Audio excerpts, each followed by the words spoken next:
Ket nga rod, pagyamanan tayo ni Apo Dios nga isumet laeng iti nangumong kada tayo iti daytoy nga aldaw, babaen met laeng iti ayat na.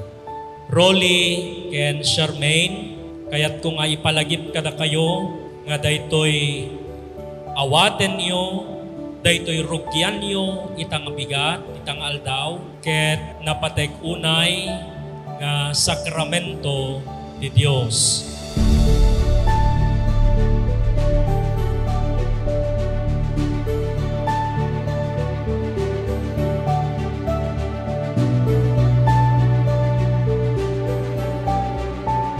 Rolly ken Charmaine, avoid anything and everything that can destroy the sanctity of marriage and family life.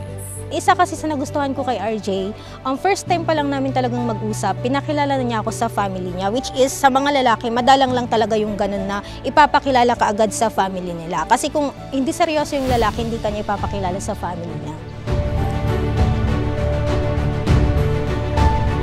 You are here to seal that love.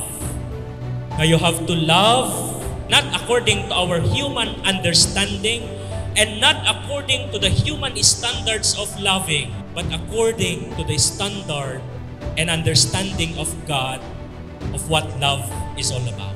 Love, sana ay huwag kang magbabago. Huwag tayo maging dalawa. Hindi kita iiwan at ipapagpalit sa iba tayo. Dahil ikaw lang ang aking mahal, wala nang iba.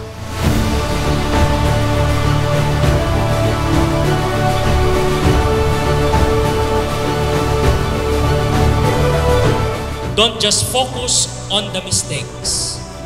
Don't just focus on the imperfections. The perfect combination. Agtipon kayo to complement each other's imperfections. To complement each other's weaknesses. Do not condemn each other's imperfections. But rather, you have to journey together. You have to walk together. You have to lift up one another.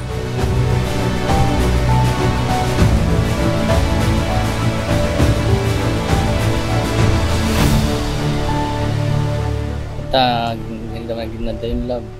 Sana yung tiplipatan na naisusugat sa bali. Ang may padi. Ya kung sa kalanti ay ito. Ano mo. So, agin na tantumanin. Basta katag, ibatin mo dari kung ugalim na basta. Ang kagbal-bali.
Kasi dumating ka sa buhay ko. Tinanggap mo kung sino ako, kung ano ako, buong pagkatao ko.